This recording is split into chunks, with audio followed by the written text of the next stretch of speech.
ચૌહાણ વંશને ભારતની સૌથી મોટી શાખા ગણવામાં આવે છે। આજે આપણે એમની કેટલીક પ્રશાખાઓની વાત કરીએ તો મિત્રો, ઇતિહાસકારોના મત મુજબ ચૌહાણ વંશની મુખ્ય 24 જેટલી પ્રશાખાઓ જોવા મળે છે। જેમાંની મુખ્ય પ્રશાખાઓની આપણે વાત કરીએ તો હાડા ચૌહાણ, ખીંચી ચૌહાણ, સોનીગ્રા ચૌહાણ, પાવિયા ચૌહાણ, પુરબિયા ચૌહાણ, સંચોરા ચૌહાણ, મેલવાલ ચૌહાણ, ભદોરિયા ચૌહાણ, નિર્વાણ ચૌહાણ, મલાની ચૌહાણ, દુરા ચૌહાણ, મડરેવા ચૌહાણ, સનીખેચી ચૌહાણ, વારેછા ચૌહાણ, પસેરિયા ચૌહાણ, બાલેછા ચૌહાણ, રૂસિયા ચૌહાણ, ચાંદા ચૌહાણ, નિકુમ ચૌહાણ, ભાવર ચૌહાણ, છછેરિયા ચૌહાણ, ઉજવાનિયા ચૌહાણ, દેવડા ચૌહાણ અને અંતિમ એટલે કે 24મી શાખા કે જે બનકર ચૌહાણ તરીકે સમગ્ર ભારતમાં વસવાટ કરી રહ્યા છે।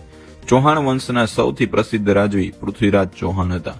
તમે ચૌહાણ વંશની કઈ શાખામાંથી આવો છો અને ચૌહાણ વંશના તમારા પ્રિય રાજવી કોણ હતા એ કોમેન્ટ બોક્સમાં જરૂર જણાવજો।